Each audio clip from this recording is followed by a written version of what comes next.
La presse, bonsoir, très heureux de vous retrouver dans le cadre de cet exercice de redevabilité, 24 heures après les discours du président de la République sur l'état de la nation devant le Congrès, le Parlement réuni en Congrès. C'est un rendez-vous annuel où le président de la République vient parler aux Congolais, dire aux Congolais ce qui a été fait. En l'occurrence, c'était le premier exercice depuis sa brillante réélection en janvier dernier, donc depuis le mois de janvier jusqu'à hier, 11 décembre, le président de la République est venu conformément à la Constitution répondre à ses devoirs constitutionnels. Et donc ce soir, nous commençons une série des briefings où nous reviendrons sur certains axes du discours du président de la République. Évidemment, les axes sur lesquels le président de la République a planché concernent tous les secteurs de la vie nationale. Donc pour certains, on pourra regrouper les questions avec certains collègues pour pouvoir les aborder, mais nous avons pensé aborder le premier point qui n'était peut-être pas le point de l'ouverture de la discussion du discours du président de la République, parce que le président de la République a commencé par parler de la vie chère, des préoccupations sociales. Et d'ailleurs, parmi ces préoccupations qui touchent au quotidien de Congolais, il y a la question des embouteillages. Et donc ce soir, nous avons à nouveau le privilège d'avoir parmi nous le vice-premier ministre, ministre de l'Intérieur, Sécurité, Décentralisation et Affaires coutumières, M. Jacquemin Chabani, avec qui nous allons revenir sur un certain nombre de points que le président de la République a abordé concernant son secteur de l'intérieur. Vous avez suivi que le président a parlé de la lutte contre le banditisme urbain qui ne concerne pas seulement Kinshasa, il faut le préciser. Pour Kinshasa spécifiquement, il y a la question des embouteillages. Peut-être que le VPM nous fera brièvement le résumé de la réunion qui devait tenir dans le cadre de l'ajustement par rapport aux instructions que le président de la République avait annoncées hier dans ses discours. Et puis nous aurons évidemment l'occasion de revenir, pourquoi pas, sur l'une ou l'autre question concernant les chefs coutumiers et les questions de son ressort. Monsieur le vice-premier ministre, nous sommes encore une fois de plus heureux de vous avoir dans les cas de ces plateaux pour cet exercice des redevabilités un peu spécial, parce que le président de la République hier, il est revenu sur un certain nombre de sujets vous concernant. Peut-être qu'avant que nous puissions rentrer dans les vifs du sujet, les secteurs qui est le vôtre, donc de l'intérieur, de la gestion de province, a été parmi, en tout cas, l'un des points principaux abordés par le président de la République dans son discours. C'est dire l'importance de votre secteur, monsieur le vice-premier ministre. Oui, c'est un secteur non seulement important, mais aussi sensible. Un secteur sur lequel le gouvernement dirigé par Mme Judith Souminois est en train de tant soit peu faire bouger les lignes, parce qu'il est principalement ici question de le deuxième pilier du programme du gouvernement, c'est-à-dire sécuriser les populations et le territoire. Il est aussi question de restaurer l'autorité de l'État. Et je crois que nos concitoyens, selon le rapport fait par le président de la République au cours de cette session du Congrès, ont constaté que le gouvernement de la République a posé un certain nombre d'actes qui ont amené à ce que des réponses soient données sur ces différents volets, non seulement sur le volet de la sécurisation, mais aussi sur le volet de la restauration de l'autorité de l'État, qu'elle soit coutumière ou politique et civile. Alors, monsieur le vice-premier ministre, on va parler évidemment de l'opération Ndobo, parce que c'est plus ou moins ce que le président de la République a résumé lorsqu'il parlait de la lutte contre le banditisme urbain. Mais le président de la République a commencé son discours en parlant de la problématique notamment des embouteillages. Et je sais que les instructions qui vous ont été données, vous devez tenir une réunion à ces propos. Est-ce qu'on peut avoir quelques grandes lignes des discussions que vous avez eues aujourd'hui? Je présume que la réunion est aujourd'hui, avec notamment votre collègue de transport et tous les experts attitrés. Dans la réunion d'évaluation a eu lieu avant-hier. Il est vrai que la circulation dans la ville de Kinshasa est une problématique qui préoccupe le gouvernement au plus haut point, et qu'un certain nombre d'instructions avaient déjà été données depuis un certain temps, ce qui avait fait à ce qu'une commission se mette en place au sein du gouvernement à travers le ministère de l'Intérieur, le ministère des Transports, le ministère des Infrastructures et différents services rattachés à ces trois ministères.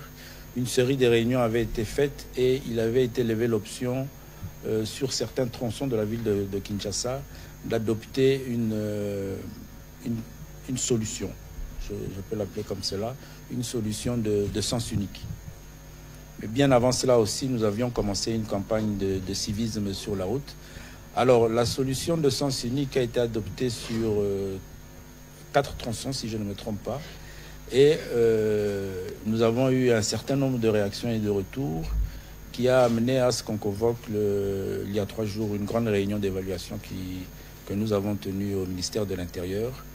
Et c'était à la demande d'ailleurs de Madame le Premier ministre. Et nous allons faire un rapport assez détaillé au cours du Conseil des ministres de ce vendredi, qui va permettre au gouvernement de la République d'évaluer aussi avec nous tout ce que nous avons reçu comme observation des différents services qui étaient présents à cette réunion et prendre une orientation sur la continuité ou non, l'amélioration sur le plan pratique et technique de toutes ces options levées pour désengorger les routes de la ville de Kinshasa. Mais est-ce que les Kinois peuvent s'attendre à la levée de la mesure?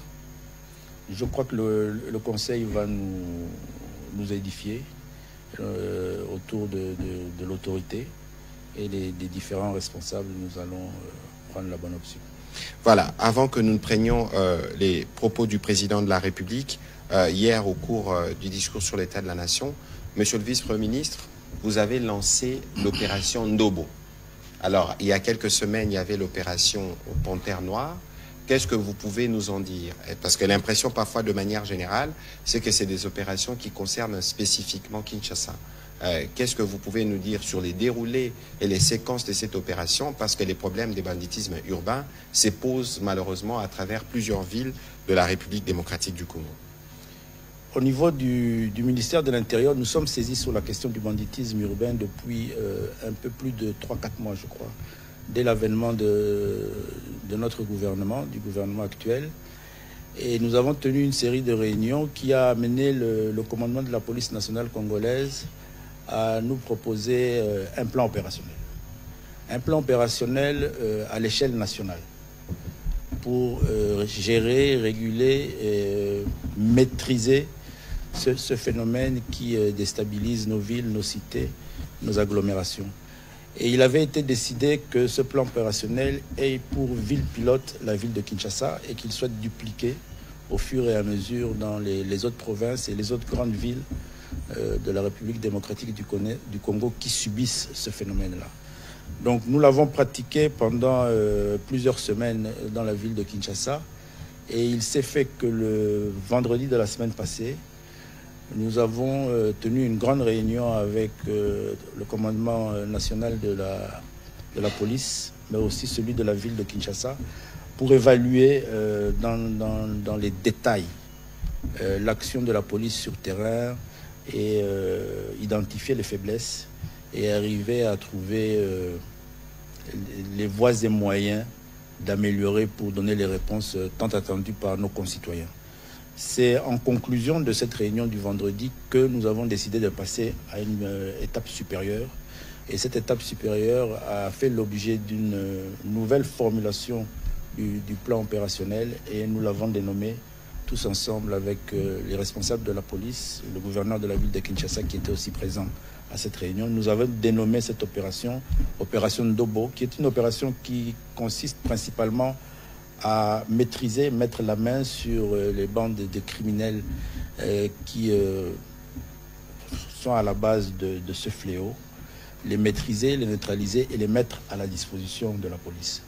Alors c'est une opération qui se déroule aujourd'hui à Kinshasa et je peux aussi informer l'opinion qu'au niveau du gouvernement et avec le Conseil supérieur de la justice, nous venons de mettre en place aussi notre commission technique qui travaille sur la duplication de la deuxième phase de ces opérations, qui est une phase juridictionnelle, parce que tous ces criminels que nous sommes en train de neutraliser et maîtriser, nous les mettons à la disposition de la justice. Nous sommes en train de le faire ici à Kinshasa à travers des audiences foraines et nous allons très bientôt nous déployer dans les grandes villes de la République démocratique du Congo, c'est-à-dire à Lubumbashi, à Goma, à Matadi, à Mbandaka, à Kisangani, des villes qui sont identifiées par le commandement de la police nationale comme des villes où le taux de criminalité est inquiétant et nécessite une action gouvernementale forte. Donc l'opération Ndobo est une opération nationale qui a débuté principalement dans la ville de Kinshasa, mais qui va très prochainement se dupliquer dans les autres villes. C'est-à-dire il y a des villes qui connaissent aussi déjà au niveau de leur commandement provincial des actions contre le banditisme urbain, mais qui vont avoir l'avantage de connaître un appui opérationnel spécifique venant du commandement général de la police qui va venir les aider à finaliser, à bien réduire ce taux de criminalité. Et il va s'en suivre de la même manière qu'on le fait à Kinshasa, la phase juridictionnelle où on défère tous ces criminels en audience foraine, en audience foraine devant les juges pour qu'ils soient sanctionnés. Et donc avec des sanctions évidemment exemplaires. On va prendre rapidement la question d'Éric Izami à ces sujets avant que nous ne puissions progresser dans le cadre de cet exercice. Merci Excellence pour la parole. Je voudrais commencer par vous féliciter vous deux parce que vous êtes venus au pouvoir et vous aux responsabilités. Aux responsabilités. Et vous avez été élevé socialement, mais vous avez gardé. Je suis très regardant. On a parlé de route des bouchons. Moi, la question est de savoir ici, monsieur le vice-premier ministre, en dehors de chef des corps, qui a le droit de circuler avec gyrophare, par exemple sur 24 novembre? Ça crée aussi des embouteillages et des bouchons. Alors, deuxièmement, le chef de l'État, quand il est intervenu hier, il s'est adressé à la nation via les congrès des députés nationaux et sénateurs. Il a été très policier dans son langage. Il dit qu'il faudrait plutôt canaliser positivement les énergies de nos jeunes pour aller, par exemple, apprendre un métier. On a en focus ce qui se passe avec le général Kabouik, avec le service national. Félicitations à ce qu'il fait, mais on devra dupliquer ça. Mais entre-temps, vous-même aussi au sein du gouvernement, certains membres ont eu un propos dur parlant de la mort. Alors, c'est quoi l'option véritablement levée? Parce que ceux-là aussi, ces gangsters urbains, qu'on appelle à Kinshasa, par exemple, Kuluna, Maïbobo dans le nord Kivu, Goma, Bukavu aussi, du sud Kivu, ils tuent parfois. Bon, là, il n'y a pas trop de commentaires à faire, mais ça me rappelle une phrase d'un ancien ministre de l'Intérieur français, Charles Pasqua. Oui, Charles Pasqua disait un jour, il faut savoir terroriser les terroristes, déstabiliser notre pays sur le plan social. Lorsque vous dénombrez le nombre de victimes, le nombre de familles qui sont aujourd'hui dans la détresse parce que vous avez un enfant qui a reçu un coup de machette sur la tête, les cicatrices sont là, ça vous stresse, ça vous déstabilise, et que vous êtes responsable, que vous êtes gestionnaire et que vous devez gérer cette question, y mettre fin. Par moment, vous devez avoir un langage sévère, un langage qui va neutraliser aussi, rien que par la parole. Dissuasif. Qui est dissuasif. Et ce n'est que dans ce sens-là, mais sinon nous sommes un état de droit. Nous avons qui fait son travail selon les prescrits, selon la Constitution et les lois de la République. Donc je venais d'expliquer ici que l'opération dans laquelle nous sommes, c'est une opération facile à comprendre et à expliquer. Elle se fait selon les prescrits et les procédures en la matière. Donc nous avons une police qui a la responsabilité de la répression et de l'arrestation. Elle fait son travail et elle s'est mobilisée à travers un plan opérationnel qui a été traduit en commandement et que nous avons dénommé Opération Ndobo. Elle se saisit de ces criminels, de ces délinquants qui sont à la base du banditisme urbain et elle les met à la disposition de la justice. Maintenant, notre justice, elle a des procédures qui sont des procédures légales. Et c'est des auditions, c'est des audiences foraines et c'est des juges, des magistrats qui prononcent des sanctions, qui sont des sanctions qui se retrouvent conformément à nos textes légaux. Donc il n'y a aucune crainte à avoir. Et il y a ces initiatives prises par le président de la République depuis son premier mandat, d'avoir réveillé, animé, restructuré une institution aussi louable comme celle du service national, qui veut à ce que ces jeunes, qui sont nos frères, qui sont des fois des membres de nos familles ou des voisins de quartier, qui malheureusement peut-être n'ont pas eu la chance d'avoir l'encadrement qu'ils devaient avoir parce qu'ils n'ont pas pu avoir accès à l'éducation. Le président de la République a aussi aujourd'hui fait en sorte à ce que notre constitution soit respectée avec l'enseignement gratuit.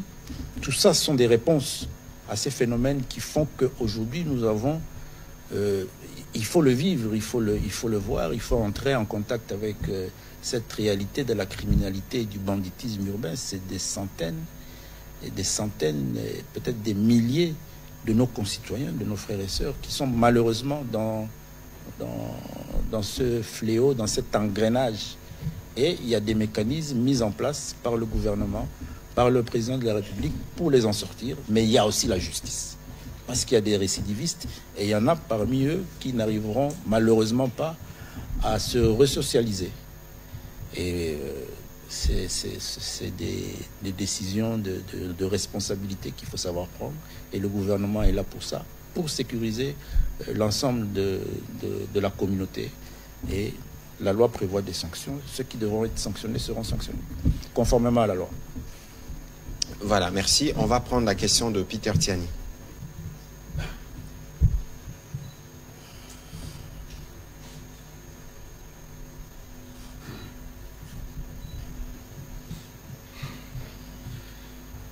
Bonjour Excellence, VPM, bonjour Monsieur le Ministre, merci pour la parole.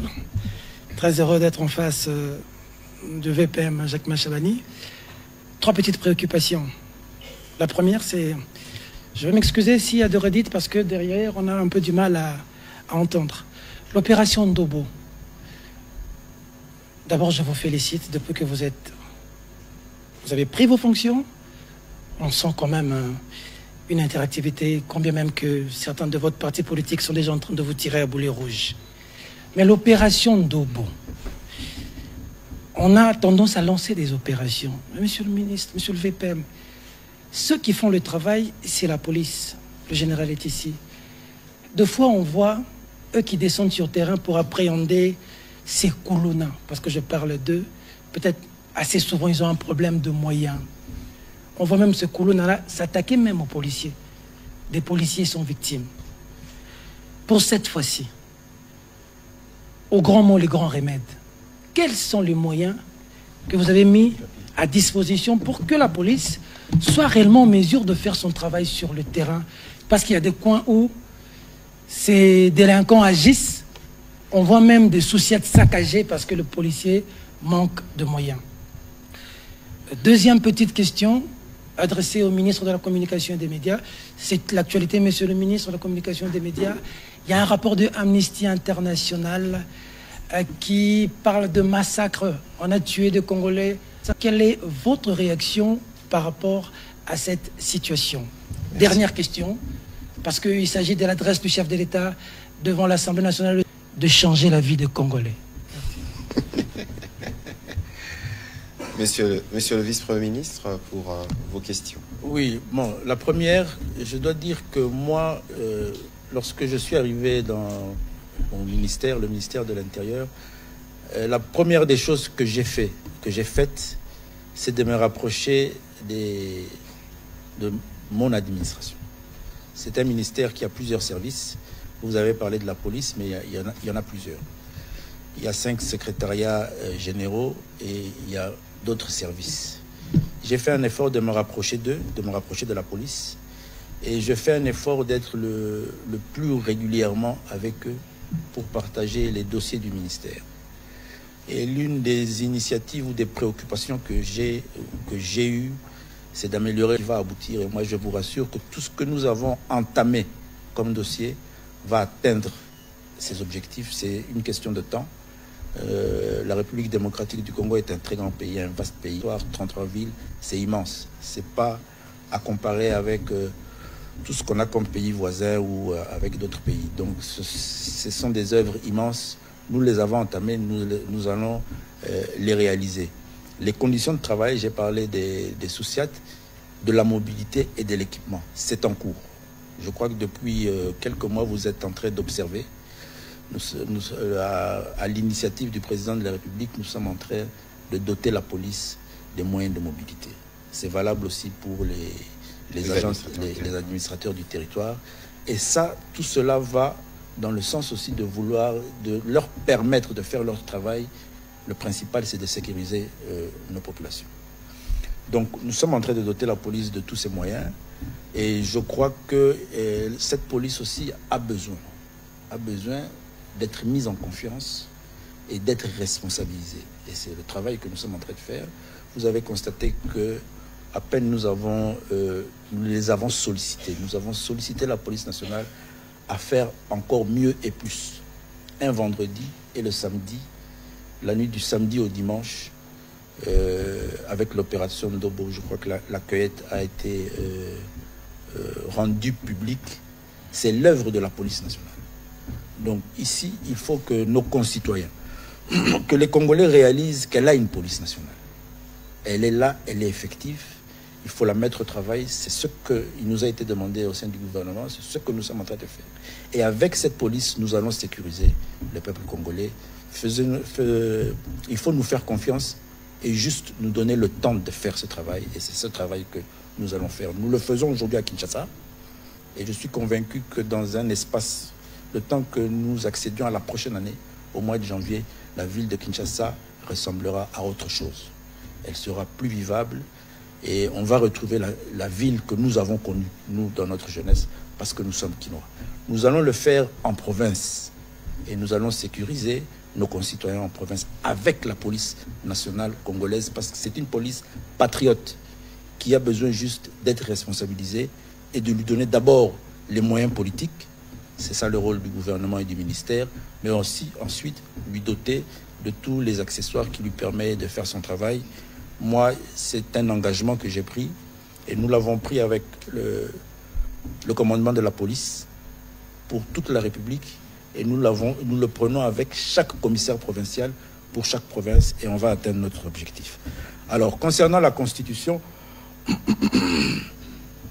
qu'est-ce que...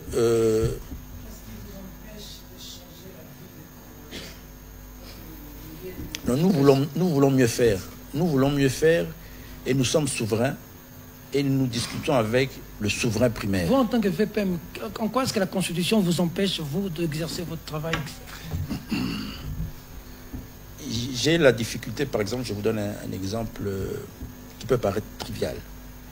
J'ai une lourde responsabilité de garantir la stabilité des provinces. C'est un exercice qu'on fait au sein du ministère de l'Intérieur dans une interaction avec les assemblées provinciales et les gouverneurs de province. Pourquoi nous sommes amenés à faire ce travail? Parce que tel que l'assemblage constitutionnel est fait, nos assemblées provinciales sont à la base des instabilités de nos provinces à travers leurs prérogatives de contrôle qui, des fois, apparaissent comme des prérogatives d'instabilité. Et cela ressort de notre Constitution d'aujourd'hui. Alors, si on peut améliorer cela en revisitant la Constitution, il n'y a aucun mal. La difficulté ici, c'est qu'on veut faire croire aux Congolais que revisiter la Constitution est un crime. Tous les pays du monde le font régulièrement. Vous allez en Belgique, c'est chaque année, chaque mandat, que ces textes-là sont revisités. Tire la pensée profonde du président de la République.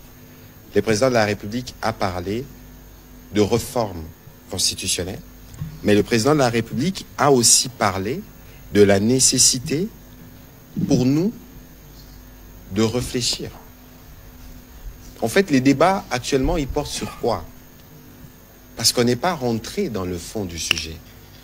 Ici, le principe énoncé par le président de la République, c'est de réunir le Congolais pour discuter autour de ces textes, pour rendre l'État plus efficace. Parce que, avec la pratique, on a constaté, et le vice-premier ministre vous a donné un exemple concret. Et donc ici, il faut considérer qu'avec ce que le président de la République a dit hier, il faut attendre. C'est lui, dans ses prérogatives de garant de la nation, qui a ouvert les débats. On attendra de voir la composition de la commission, les termes et les références qui seront fixés, et comme ça, en ce moment-là, on pourra continuer et faire les débats, à proprement parler. Donc peut-être que je reviendrai à la fin pour vous répéter mot pour mot ce que le président de la République a dit. Alors, vous avez posé la question sur le rapport d'Amnesty International. Bon, d'abord, le rapport qui est fait concerne de faits qui se sont déroulés il y a au moins une année. Et c'est des faits pour lesquels, je pense que nous avons eu l'occasion de revenir dessus. Le prédécesseur du vice-premier ministre ici, le vice-premier ministre de l'époque, Peter Kazadi, et le vice-premier ministre de la Défense de l'époque, Jean-Pierre Bemba, se sont rendus au Nord Kivu, à Goma. Il y a eu évidemment une enquête qui a été faite à leur niveau, et il y a eu une enquête qui a été faite au niveau de l'auditorat. Il y a eu des sentences.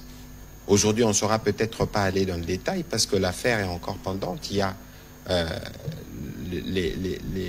les travaux en appel qui doivent se faire, en tout cas dès que la justice l'aura décidé. Il y a eu de condamnés. Alors la question, lorsque Amnesty International fait son rapport, la question c'est de se dire d'abord ici, ce que nous on n'a pas attendu Amnesty International, qui vient une année après la commission des faits. Il y a eu un procès en flagrance. Il y a eu 2 membres du gouvernement qui ont été dépêchés sur place et qui ont donné des réponses sur base des pièces qui leur ont été communiquées. Moi, encore une fois, on ne peut pas aller dans le fond du dossier, mais il aurait été souhaitable pour Amnesty International, à travers ses experts, que si eux disposent des preuves impliquant, par exemple, ou démontrant la responsabilité du général Ndima, ils peuvent le transmettre, des pièces, parce que les pièces qu'ils évoquent, il faut peut-être qu'on se réfère à notre justice, parce que nous considérons comme gouvernement que sur cette question, il y a une réponse qui a été donnée de manière flagrante, les responsabilités ont été établies, des condamnations ont été faites, il y a un procès en appel qui est attendu. Je pense que nous devons nous en tenir à ça. Parce que la démarche derrière Amnesty International, je présume, n'est pas différente de la nôtre, parce que nous voulons que justice soit dite. Et cette justice a commencé déjà à être dite en attendant que le procès soit totalement bouclé. Et donc si Amnesty estime qu'ils ont des éléments nouveaux permettant d'établir la culpabilité des uns des autres, parce que la justice congolaise, lorsqu'elle a agi sur le sujet, elle n'agissait pas au visage des uns et des autres. Elle agissait en fonction des faits qui étaient établis. Et je pense que cette précision doit être de mise, parce que parfois, il ne faudrait pas donner l'impression que nous-mêmes, on ne sait pas rendre justice lorsqu'il y a des problèmes. Et lorsque nous, on a rendu justice, on doit venir nous dire que la justice n'a pas été bien rendue, parce que pour certains, pour eux, il fallait absolument que tel ou tel autre puisse être arrêté. Alors, je crois que on a répondu à vos questions. Sur la Constitution, on y reviendra encore de toute façon à d'autres occasions. Je voudrais, Monsieur le Vice-Premier ministre, avant que nous puissions continuer, que nous puissions écouter un extrait du discours du président de la République qui a parlé, cette fois, de l'implication des civils dans la sécurité. Peut-être que vous pourrez nous en dire un peu plus sur comment cela se déroule. À cet effet,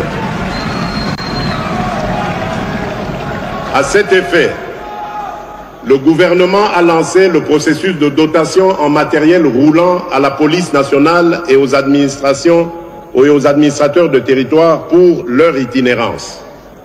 Aussi, dans le cadre de la participation directe des citoyens à la gouvernance sécuritaire, il a été mis en place des comités locaux et provinciaux de sécurité.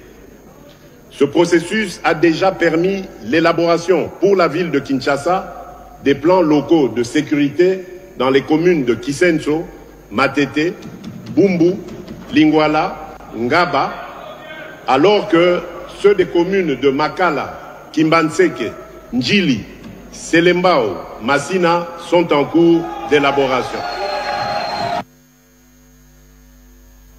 Monsieur le Vice-Premier ministre, est-ce que vous pouvez nous expliquer de quoi il s'agit?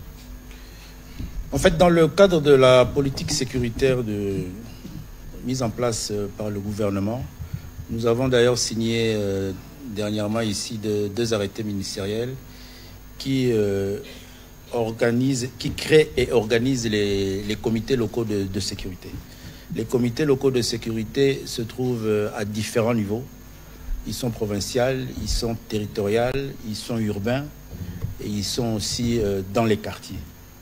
Et nous sommes passés ici à une phase de vulgarisation et nous insistons aussi pour nous réaliser qu'à différents niveaux, ces comités locaux non seulement existent, c'est-à-dire sont institués, mais sont fonctionnels, avec certaines exigences de rapport qui montent d'échelon en échelon jusqu'à arriver au dernier niveau, c'est-à-dire au niveau national.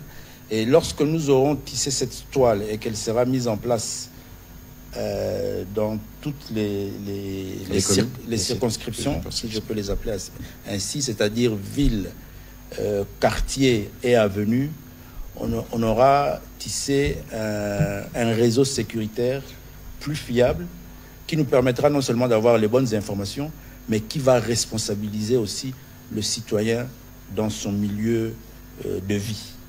Et à travers cette politique sécuritaire, on est convaincu qu'on va renforcer les différents services qui travaillent déjà, c'est-à-dire la police et les autres services de la famille, de la grande famille sécuritaire.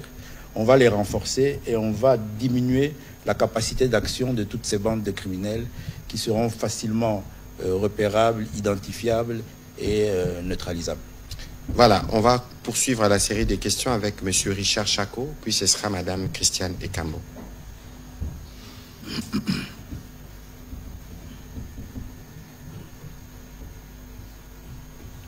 Merci beaucoup. Monsieur le VPM, j'ai 3 préoccupations. La première, opération Ndobo, opération Zéro Kuluna, opération Panthère Noire, bien que ça ait été lancé par votre prédécesseur.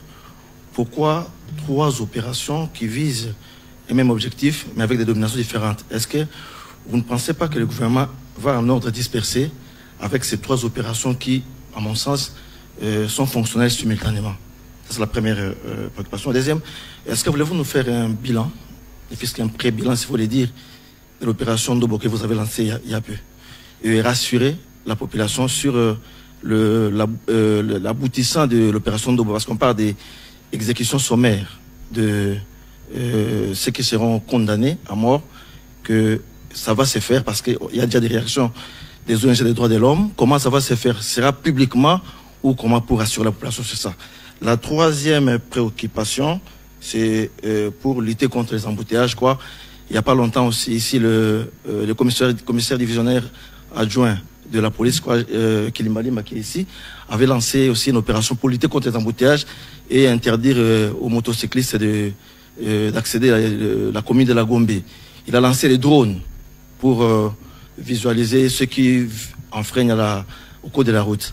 Est-ce que ces drones sont toujours dans les airs, n'ont jamais atterri, ou qu'est-ce qui en a enregistré? Merci beaucoup. Voilà, opération Ndobo, opération Panthère, opération Zéro Kuluna. Moi, je crois que vous n'allez pas vous fatiguer des opérations mises en place. Vous n'allez pas vous en fatiguer. Nous faisons notre travail. Et à chaque fois qu'on aura une initiative à prendre, on la prendra. Vous n'avez pas à vous focaliser sur la dénomination de nos opérations. Vous avez à vous focaliser sur les objectifs que nous nous sommes fixés. Le travail que nous faisons, vous l'évaluez.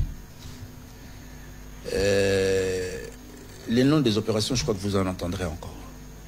Mais nous sommes un gouvernement. Je vous ai expliqué le fil conducteur de l'action que nous sommes en train de mener contre le banditisme urbain.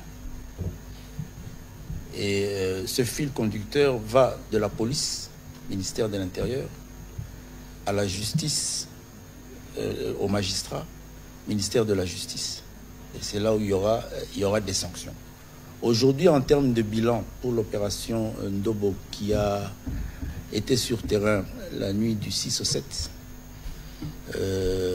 avec des actions menées sur toute la ville de Kinshasa, dans différentes communes. Je crois qu'il y a eu 7 communes en action, si je ne me trompe pas, c'est ça?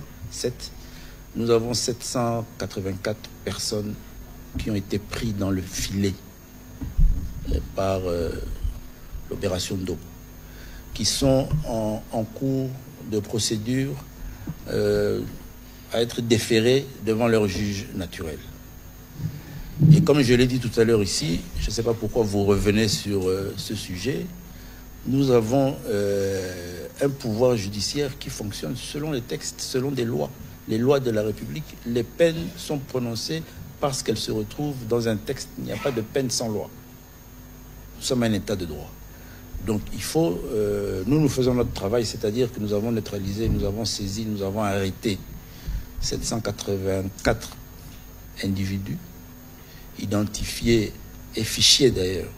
C'est des personnes, pour la plupart, qui sont dans le fichier criminel de la police nationale congolaise, que nous déférons devant les juges. Il faut laisser maintenant à ce pouvoir, qui est un pouvoir indépendant, le pouvoir judiciaire, il faut lui donner l'amabilité et le temps de faire son travail et de donner à chacun d'entre eux,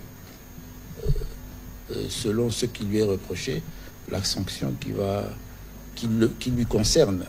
Quand vous me posez à moi cette question, je n'ai pas la réponse, parce que les audiences n'ont pas encore eu lieu, et je crois qu'il faut... On les organise et elles sont publiques.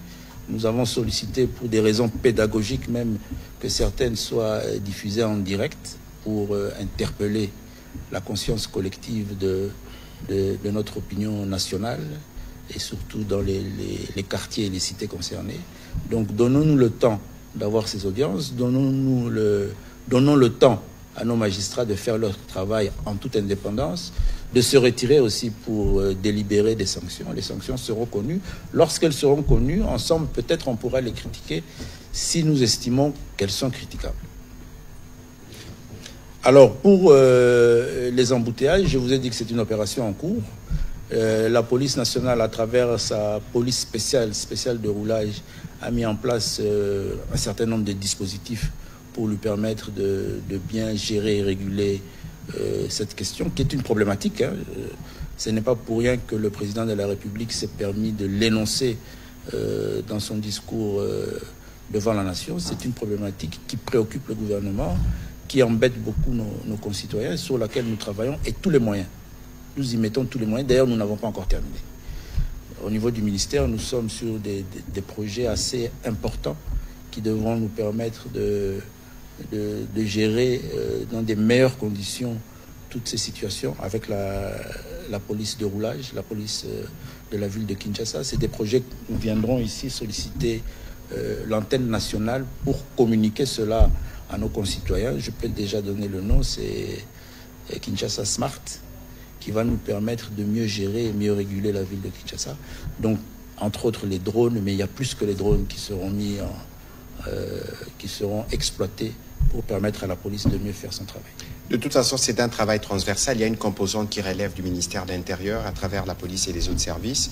Il y a une composante qui relève du ministère du Transport, une composante qui relève du ministère des Infrastructures, mais une composante qui relève des chauffeurs et des conducteurs.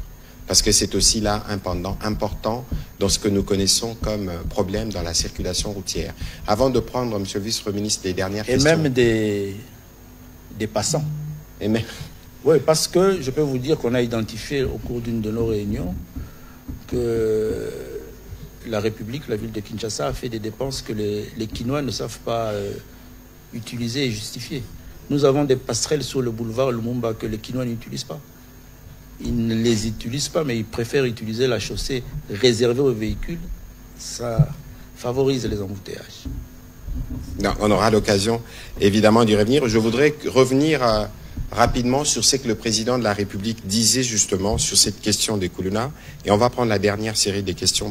On voit qu'avec la hausse de la criminalité dans la ville de Kinshasa, puisque c'est la ville pilote par rapport à l'opération Ndobo, qui a lieu de faire vite. Et pour faire vite, vous avez décidé de doter la police des moyens logistiques. Mais vous allez leur donner des moyens leur donner cette capacité-là d'affronter les Koulouna, mais est-ce qu'en amont, ils ont eu une formation pour traquer, pour affronter ces bandits qui sont des hors-la-loi? Ils sont ni loi, ni foi. Et on le sait. Et quand ils vous attaquent, ils n'ont pitié de personne. Ici, on voit souvent, combien de fois, on voit des gens qui ont appelé, on a entendu des gens qui appellent la police la nuit pour les secourir, qui sont attaqués dans leur maison, et que la police vous réponde, c'est-à-dire qu'il y a un problème d'effectifs, il y a un problème d'hommes. Est-ce que le comité locaux qui va venir en renfort, ces comités-là, est aussi formé pour qu'ils puissent travailler de concert avec la police pour qu'il n'y ait pas de déviation? Oui, les comités locaux, ce n'est pas la police, c'est des citoyens qui ont des responsabilités dans les différentes juridictions. Ça peut être le maire, ça peut être le chef du quartier, ça peut être aussi l'agent de police du quartier qui constituent ensemble le comité local. Non, ce n'est pas eux. C'est vrai, nous avons effectivement cette problématique de déficit en termes d'effectifs au niveau de la police, mais c'est des questions sur lesquelles nous travaillons et je crois que très prochainement vous allez constater que des recrutements et des formations seront lancés dans certaines provinces où nous, la police, nous avons des écoles que nous sommes en train de réhabiliter qui vont accueillir ces formations pour renforcer la police. Mais entre-temps, nous ne pouvons pas attendre tout cela. Nous avons des situations à gérer. Ce qui fait que pour l'opération Ndobo, nous avons mis à disposition du commissariat provincial de la police des policiers venant d'autres unités en renfort pour permettre à ce que ces actions se mènent.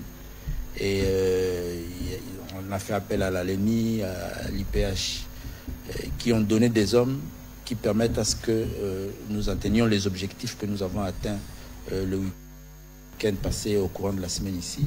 Ça va se faire aussi dans toutes ces villes où nous avons des difficultés, en attendant que nous sommes en train de renforcer la police avec les recrutements et les formations que nous allons lancer. Nous venons de déposer un projet de loi de programmation de la police pour les prochaines années. Ce projet, s'il passe à l'Assemblée à la prochaine session, ça va donner des moyens davantage à la police. Parmi ces moyens-là, il y a aussi la politique de recrutement et de formation et même de dotation de tous ces matériels. Là, nous sommes déjà en train de le faire, mais cette loi va nous permettre de mieux le faire dans des meilleures conditions et selon la vision que nous avons de la réforme de la police.